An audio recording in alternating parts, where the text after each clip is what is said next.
to science, knowledge only adds to the excitement, the mystery, and the awe of a flower. Evidence is evidence. It's public. Everybody can look at the evidence and assess it, and eventually, if there's enough evidence, come to the same conclusion.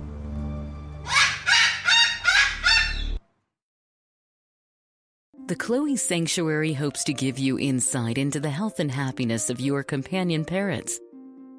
We hope to help you build happy homes using reliable and proven tools. The best homes are built on a rock-solid foundation. And the best foundation for a happy home is the bedrock of science. When we stand on the shoulders of giants, the scientists who have worked long and diligently to understand our companions, we can reach new heights of understanding. And understanding is the key to success. I think treated, most of these birds have a good prognosis, and I would say What does avian veterinary medicine have to tell us about our feathered friends?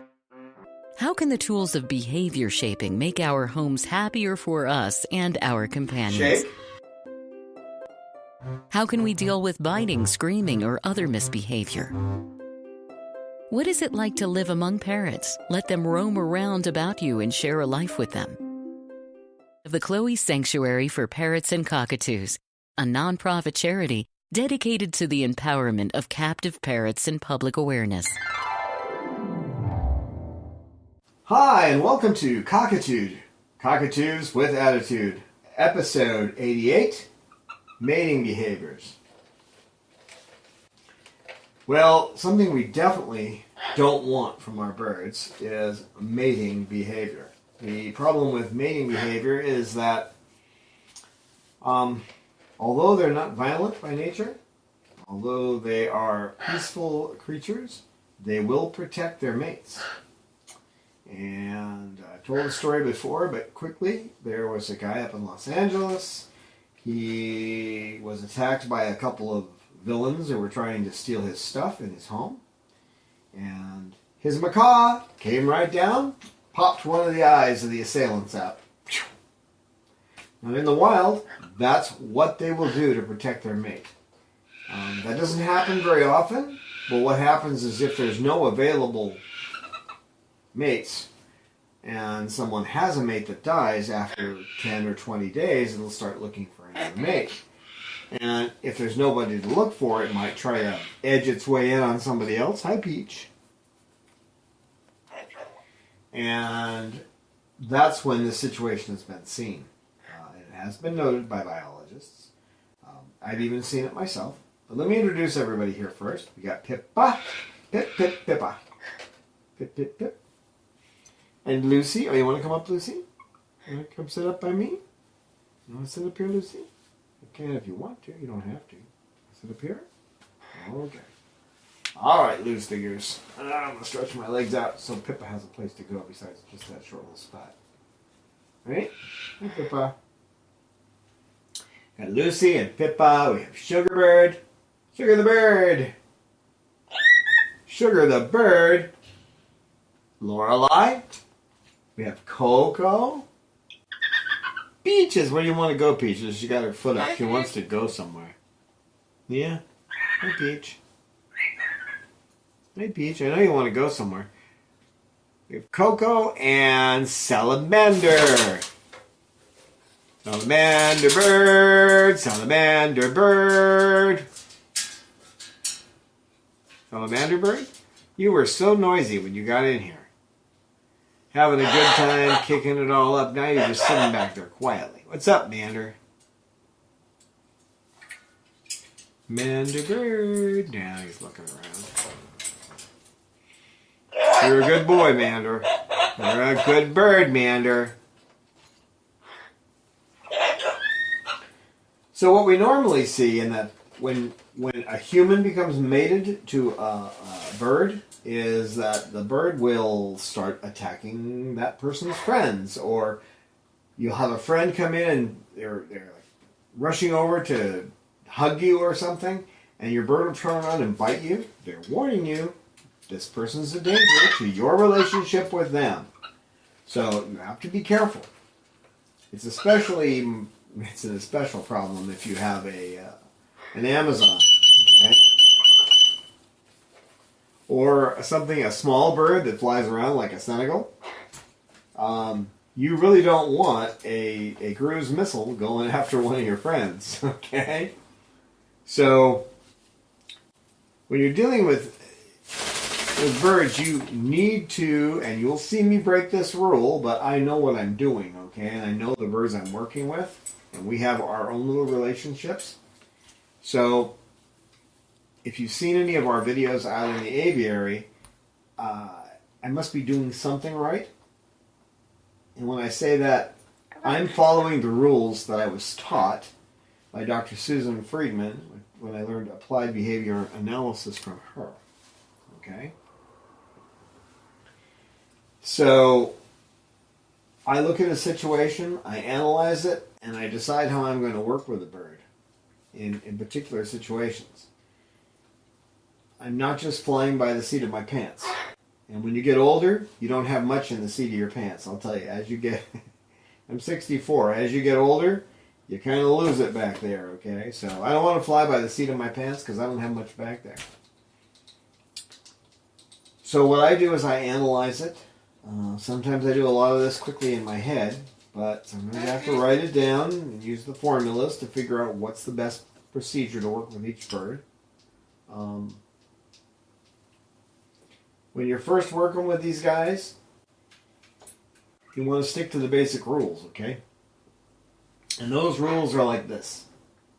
Don't pet the bird below the neck. Don't pet your bird on the beak. Don't pet your bird for more than 5 minutes.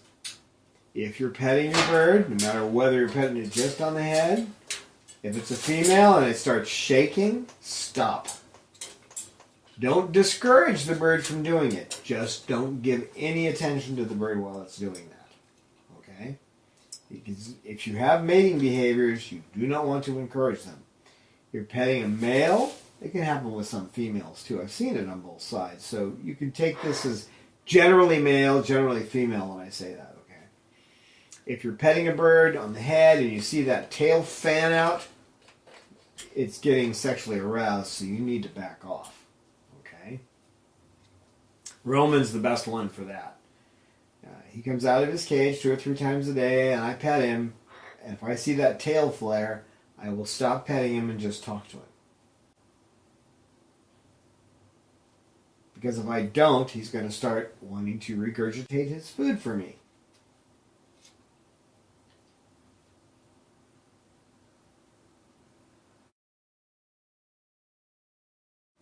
So initially you want to make sure that you're always petting just the head, never for more than 5 minutes at a time, not too much cuddling, okay? Oh, my bird likes to get right up under my chin.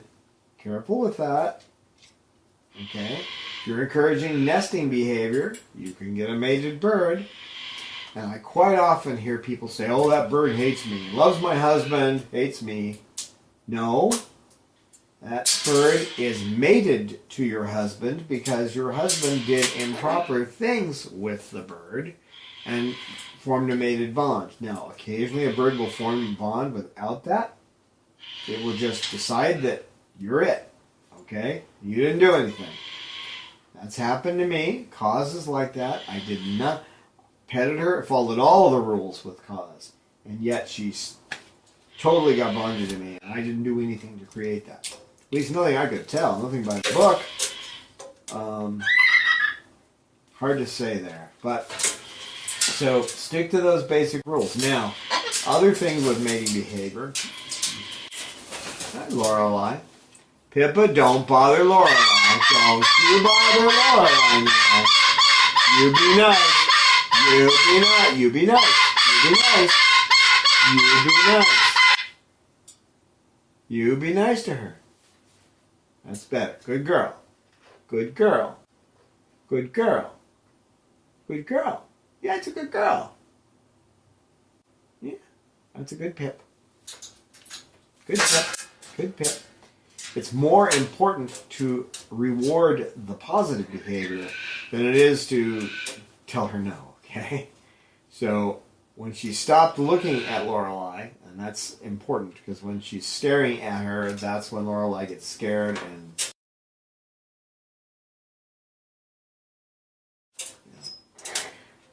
the second she stopped looking, I started rewarding that positive behavior. So.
Some people will say you never give your bird a box to nest in.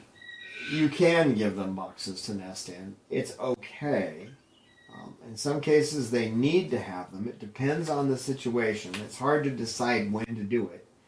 But if they start getting territorial, as in they start sitting in the box all the time, and they're tearing up paper, and that's all they want to do, and you can't get them, they don't want to come out. Okay, you can get them to come out, but they don't want to, then you probably need to take the box away. If they have a toy, and they start treating that toy like it's a mate, a male will get up against it and flare their tail, or a female will back into a toy, take the toy out, put a different toy in there. Pick something that's going to be hard for them to do that with. Okay. There are some toys that are like big and fat, that are made of braided palm and that kind of thing, preening toys, that just aren't good for that kind of behavior. Put a different kind of toy in there. Salamander was doing that, and he was actually rubbing himself against the chain on these things. So I had to take those toys away and put different toys, which I had to buy. And to put different toys in his cage until he stopped that behavior. And now he can be around them again. Okay? They're not set in stone. They're smart animals. They're going to make changes. They're going to react to situations. And if you take something away for a while, you can generally work it back in. Just watch what's going on when you're doing it. Hi, Pippa. Watch what you're doing. Watch what they're doing. And see what happens. And adjust accordingly. Applied behavior analysis, you're doing that with a formula. Okay, you have a formula to make sure that you're covering all the bases and you're seeing things clearly, because it's hard for us to see. Take a chance. If you look at our show notes, and I always put it down at the bottom, there's 2 short videos. They're only a couple of minutes each, and you should watch them if you haven't watched them yet.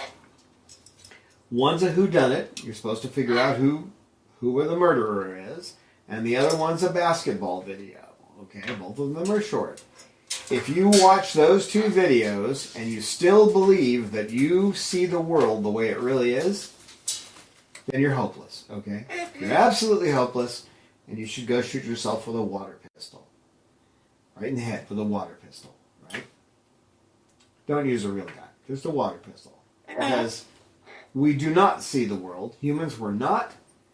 They did not evolve to see the world the way it is. They evolved to see the world in such a way so they could survive. Okay? Which is pretty much what... Hi, Pippa, you gonna fly? Wanna go see Steve? You go visit Steve? No? Not like to see me? Gotta step in the poop first, though, right? So you can get it on me? Yeah. Yep. You got it on your foot. I see it. Most of them are smart enough not to step in poop, but she's been, she's a little touched because she had the lead in her that had to be surgically removed. So, if you have an issue with a toy like that, you need to take it out. You have to make sure that nobody in your family is petting these birds below the neck. I personally know a couple of people. One of them, anytime this person runs into a bird they don't know, they start handling them in ways that are improper, and you can see the bird starting to sexually respond. Okay? You don't want to do that. Another issue is with mating behavior. Let's jump to something completely different just to give you a fresh moment with your mind off of that and onto something else. Some people say, well, my bird is lonely. I'm going to get him a companion. Well, if you get them, let's say if you get a male, a female, and you put them in the same cage, we have good evidence that and it's happened many times, the male will often kill the female. And just imagine in your mind somebody you wouldn't want to live with. You absolutely wouldn't want to live with. And imagine you being thrown.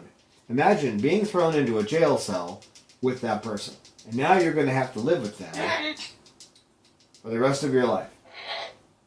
What? Would you do it? Would you possibly strangle that person to death? Well, this is kind of what it's like, okay? They do choose their mates in the wild. They choose their mates in captivity as well. So don't make that choice for them. Very good, Pippa. Very good. Pip, pip, Pippa. Beautiful girl. Pip, pip, pip, pip, pip, pip, pip, pip. Coco thinks you're nuts, but I think you're beautiful. Nice tail flash over there, kid. Nice tail flash, sugar. She still has the best tail flashes. So, even if you get them and bring another male into the environment, say if you have a male, you bring in another male, you may have territorial disputes. That's just what you need. Right? You can see it with Bob when I have him in here, which I'm still working on trying to get him back in here, but his prolapse has put him into a bad mental space. So he'll get down here. He considers this little area his territory when he's in this room. If anybody goes down there, and speaking of anybody, Cecil, who has actually two personalities, he's either Dr. Cecil Jekyll or he's Mr. Cecil Hyde, okay? So he'll be sitting on my lap as Cecil Jekyll, and then he'll get over here as Cecil Hyde, and he knows that Bob doesn't want him down there.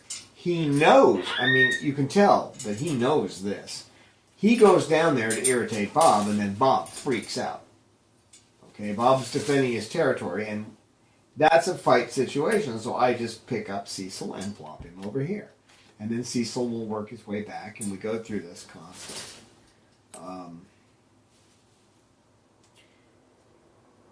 So bringing another bird into the situation is not in itself going to help.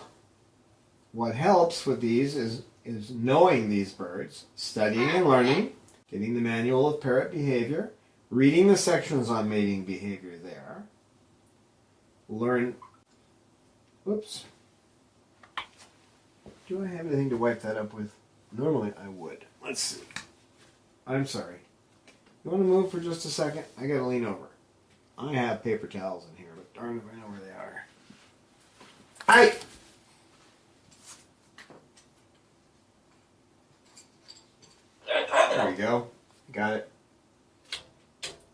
Come on. You had to nip me? Shouldn't hurt me, but you had to nip me to tell me I did not want to get off your stomach? Is that what you're doing? Hey, I'm losing weight. I've lost 23 pounds. Pretty soon there won't be a place to sit.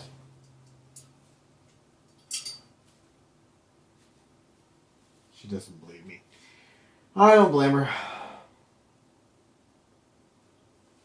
I don't blame her at all. Hi, Peach. Meow yourself. Meow. Meow. You gonna fly? Ah, that was the bounce off Steve Jobs flight. Yeah. That was pretty cool. Pretty good flight there, kid. Better control. At least you didn't end up hanging on his head this time. Yeah. I'm not sure what Steve would say if he was around and you were flying into his face, but...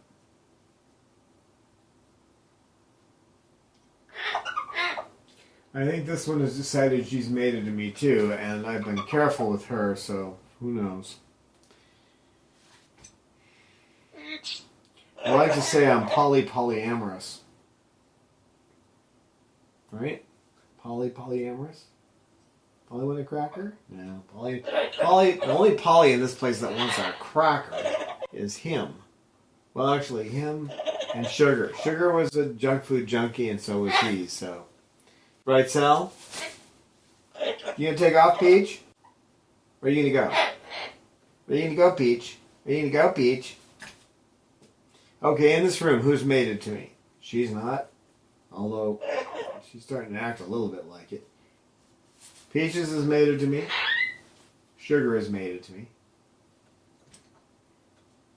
Lorelei is not. Coco is not.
The reason that that Peaches has mated to me is because she cannot, because of the 6 fused vertebrae in her neck, she cannot turn around to preen herself, so I have to preen her.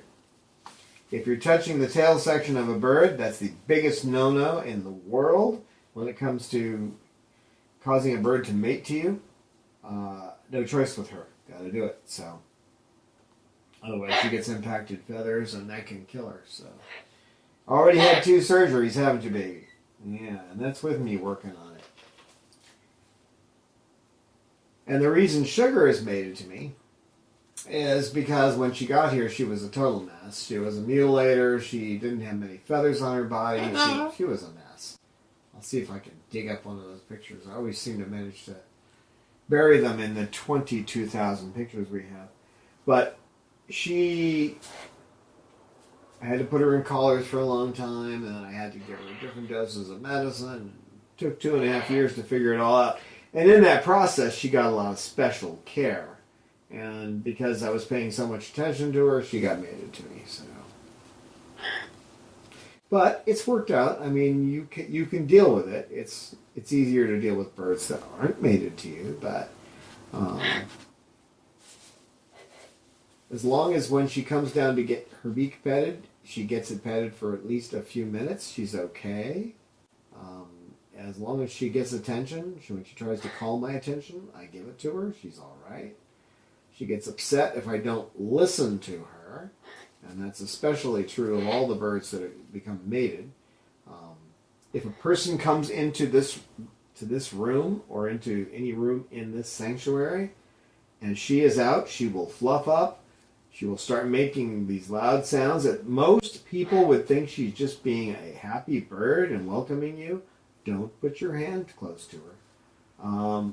I can work with her when someone's here and get her to where she'll be fine with them. I know how to do that. I've worked out deals with her. Again, that's what applied behavior analysis is getting them to make the right choices, the choices that are best for them, that we determine are best for them. It's not forcing them into a particular behavior. You want them to make that choice themselves. So I get her to choose to be friends with people when they come here. There's only been a few people she didn't want to do that with, and you wonder about people that a bird refuses to do that. What that person is hiding, because the birds can see more than we can. They can see the capillary response on the skin, because their vision goes into the ultraviolet and into the fluorescence. So we're an open book to them. If you're afraid of birds, you can't hide it by looking and trying to pretend that you're not, because they can see it. Don't do that. That belongs to Roman. That's Romans. You can't go chewing on that. Okay? Yeah? Each? So yes, you can give them nest boxes, but if they start defending that box, or they started clucking a whole bunch, when you see a female start going and vibrating, that's mating behavior. You don't want to continue that, so you ignore it.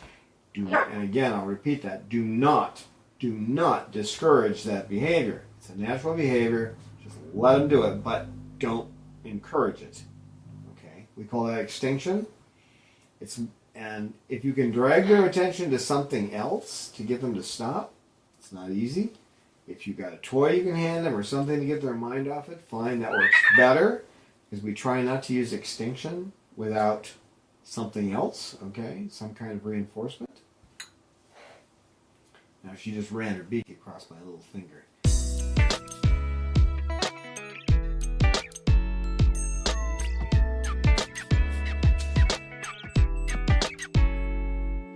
That's another mating thing. So. Hello. A female will run their beak across you. Someone like Salamander will take his beak and beat it on your hand, or on the back of your hand, or knock it on your knee. That's his way of saying, hey, hey there, guy. I want to be your guy. Yeah, isn't it? Isn't it, Mandor? Why are you so quiet? You were so loud earlier. Silly bird.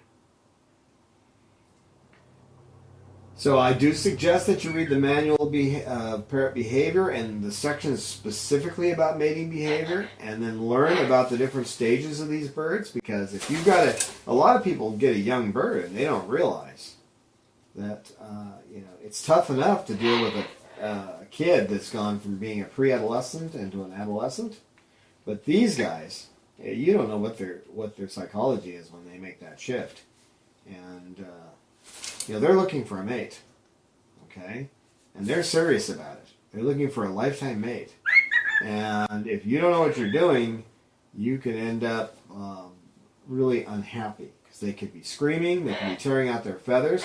It's not the cause for them tearing out their feathers. It cues the behavior. Okay, the ultimate cause for feather destructive behavior is being raised by humans in incubators and not having their parents there. They miss stages in their development. But other things can come along that can trigger it. Okay, it's just a trigger.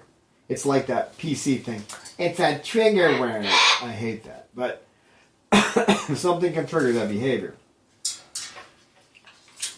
So the most important thing to do is just observe your bird and make sure it's not doing any of those mating behaviors. Sometimes they will just clack their beak at you.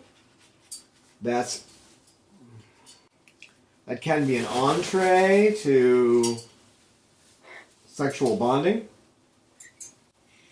So when you see any behavior that looks like what you think, oh, look how cute my bird is, it's cuddling with me, it's probably time to back off. Okay. I had a visitor here one time who had taken Roman and put him underneath the covers and was treating him like a little baby. This was, and I said, oops, we can't do that. Because if he got mated to this friend of mine and then the friend leaves, who was visiting for a week, then you've got a bird that could have some severe psychological problems because it's decided to mate to someone and then that mate's gone. Watch your friends. Watch your children. Make sure they do not use behaviors such as petting below the neck, petting under the wings, petting the beak. Do not pet the bird for long periods of time. Do not put the bird under the covers. Cover them up and cuddle them. Yes, they're cuddly. They're cuddly because they want to have more babies. They want to... Oh, that fell. Okay.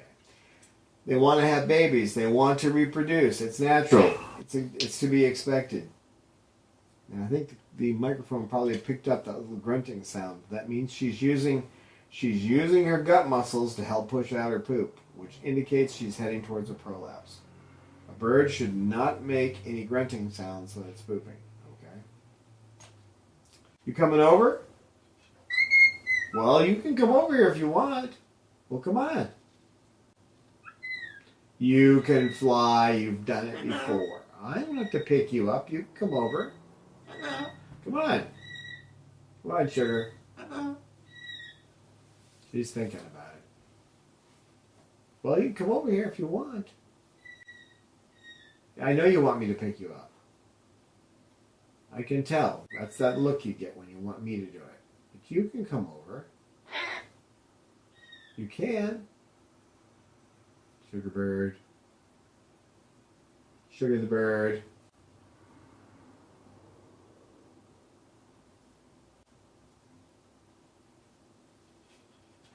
Now, in the wild, when a situation develops, let's say, now in the wild, a male can come up to a female that's in a mated pair. Okay, so you have an outside male coming in to preen a bird that's not its mate. Okay, and that will be fine as long as that bird is preening the head of that female. As soon as that bird tries to move below the neck, the male's going to come in and put a stop to that. The male that's in the mated relationship, is going to come over and chase away the other bird. It's perfectly fine for them to preen any bird's head. But once they get below that neckline, that's crossed the line, literally, okay? What do they call that these days? You're crossing a red line. Yes, you are. And in the wild, they will chase away any bird that does that. but they do allow preening the head. Because birds can't preen their own heads. Somebody has to do it for them. So.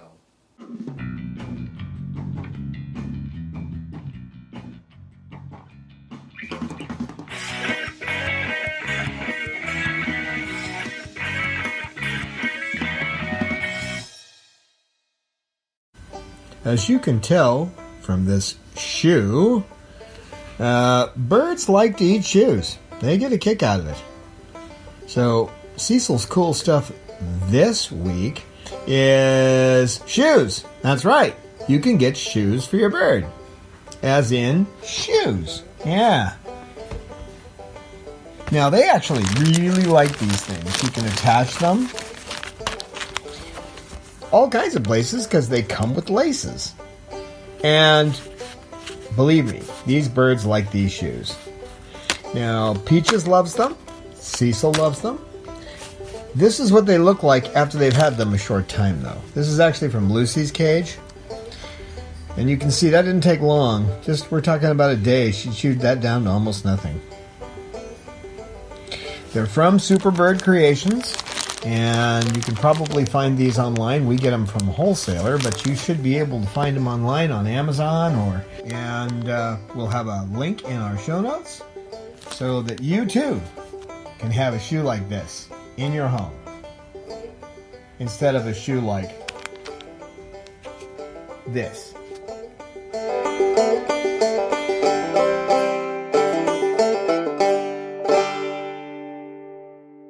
You gave up, Sugar? You gave up? That was too much work? Well, come on over. Fly over. You can fly. You can fly. You can. Well, come on. Oh, you're going to play? Okay. That's good. You can play. Well, come on over. Well, come on. She's not the best flyer. She didn't have any wings when she got here. And she did not have wings for about, well, I should say no feathers on her wings. For about 12 years, we know at least that long she didn't have feathers on her wings. So I encourage her to do flight. Sometimes she knocks things over and that kind of stuff, but that's okay. As long as she doesn't get hurt. She doesn't get hurt, though. She's more likely... She's more likely to get hurt, honestly, at night if she doesn't get into her night cage. She does not like to be left in her regular day cage after it gets dark. And if you do that, if you leave her in that cage when it gets dark, she will fight you. By slamming her body around in the other cage and crying. She literally cries. She goes, "Ah," like that. And then, put me in my night cage. And then, of course, you got to have her food and water in that cage. Because if you don't, then she looks around like, well, what's this all about? This isn't right. Right, Sugar? So, if you have a bird that becomes mated to you, or it's mated to somebody in your family, what you need to do is to offer whoever's not mated. Okay, let's say you're the one who's mated to the bird and your husband's not, for example. Then you want your husband to be the one, if they can tolerate the bird at all. If they're not a bird person, there's probably nothing you can do. People who have a limited set of view of the world and don't really care about living things, there's nothing you can do about that.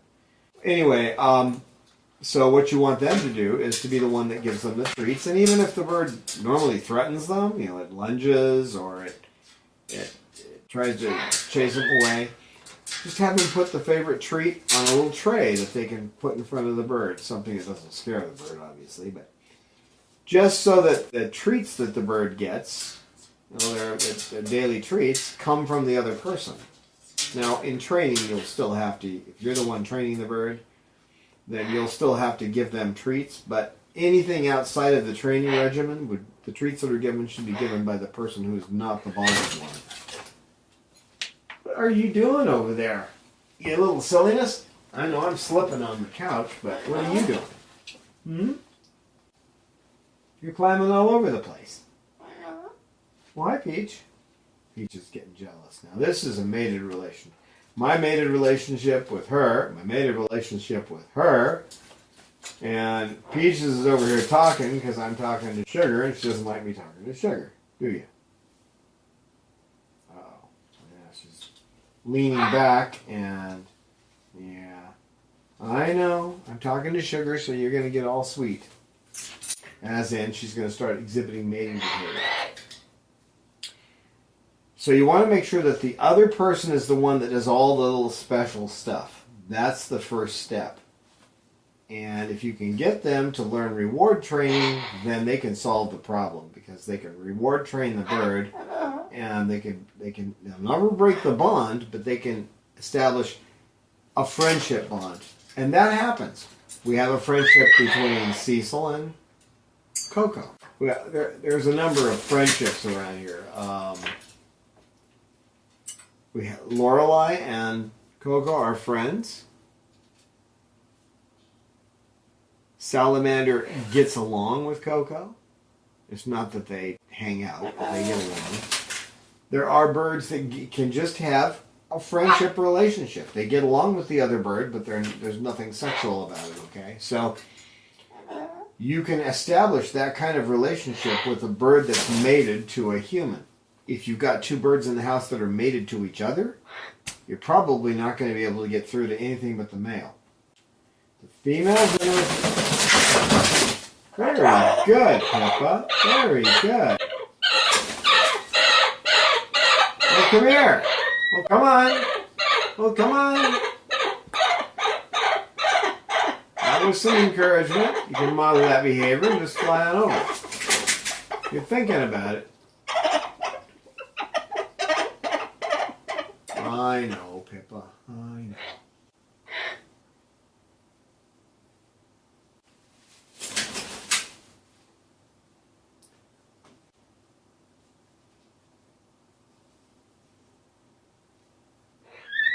If you have somebody in your home who learns how to reward train, and they work with a bird that is mated to someone else in that home, they can bring that situation around and develop a friendship. These birds can have friendships. That exists. You just have to be careful you don't cross certain borderlines, okay? It's like if you're friends with, if a guy is friends with his buddy's wife, that can happen. It doesn't happen as much with us, I think, as it does with them. But there's certain limitations. You don't put your hand on her thigh. And with these birds, you don't. When you're mated, you don't. You have certain lines you don't cross. Okay. So with her, when she sees me preening Peaches below the head, it upsets her. When I talk to Sugar, she gets upset. But as you can see, there's no fighting over it. It takes working with it, and it takes a little knowledge. And I can't impart all of that knowledge right away to you, but at least I can give you, point you where to go. And the manual of parrot behavior's got the best articles you're ever going to find on almost all subjects with behavior, but when it comes to mating behavior, it's a lifesaver. So I really suggest you read that. And Lucy, do you want to say goodbye? You want to say goodbye? You want to say goodbye to the people? Say, okay, everybody, become patrons. No? You want to say that? Can you say pretty bird? No? You won't say pretty bird? Pippa, you'll give her a break, okay? Okay, say goodbye to the people. She says, I'm just going to look at you. Yeah, I know. I've worked a lot with her, too, with her beak and other issues with her eyes, and I'm afraid that all that extra attention I've given her has probably led her to be bonded with me, too, but I didn't have a lot of choice. That beak took a long time to reshape. See if I can find a picture of the way it looked in the beginning. It was awful. But thank you so much for watching, and we'll see you next time. Okay. Get down. I gotta go around and off all the cameras. You're grabbing a hold of my clothing.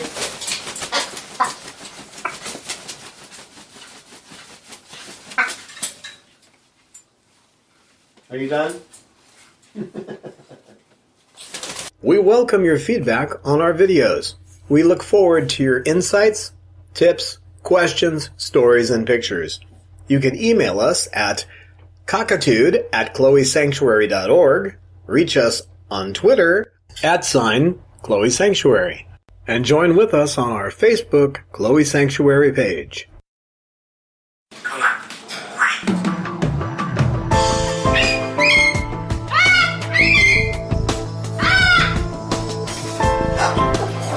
Science knowledge only adds to the excitement, the mystery, and the awe of a flower.